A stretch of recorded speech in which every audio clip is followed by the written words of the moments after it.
High, কেমন আছো সবাই? ওয়েলকাম ব্যাক টু মৌমিতার একদিন চ্যানেল। ফার্স্টে পোস্টার দেখেই বুঝতে পেরে গেছিলে আজকে আমি আসছি কালকি মুভি দেখতে। হ্যাঁ, কালকি মুভিটা আমরা কেন দেখবো যদি বলতেই হয় তাহলে তোমরা শোনো। ডিরেক্টর নাগ আশ্বিনের 28,098 খ্রিস্টাব্দের ভবিষ্যৎবাদী মুভি হচ্ছে কালকি। কলিযুগে কৃষ্ণের যে আবির্ভাব হবে সম্পূর্ণ তা নিয়েই হচ্ছে এই মুভিটা দেখতে দেখতে তোমরা এক সেকেন্ডের জন্যও কিন্তু বোর হবে না।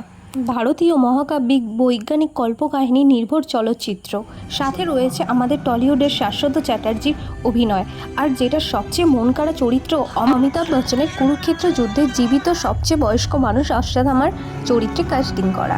জাস্ট অনবদ্য, কোনো কথা হবে না। যারা যারা দেখোনি খুব মিস করবে। আর এইদিকে দেখো, পাওয়ার দেওয়া চশমা পরে আর এই 3D চশমা পরে থোড়ি আমি দেখতে পারবো, তাই উঁকি মেরে মেরে দেখছি দুটো চশমা পরে। ইতিমধ্যে কারা কারা দেখে নিয়েছো আর কারা কারা দেখোনি জানিও। তবে এই মুভির সেকেন্ড পার্টটা খুব সাংঘাতিক হতে চলেছে, সেটা বোঝাই যাচ্ছে। চলো আমি এখন মুভিটা দেখি। যারা সাবস্ক্রাইব করনি করে দিও এখন। জানি টাটা।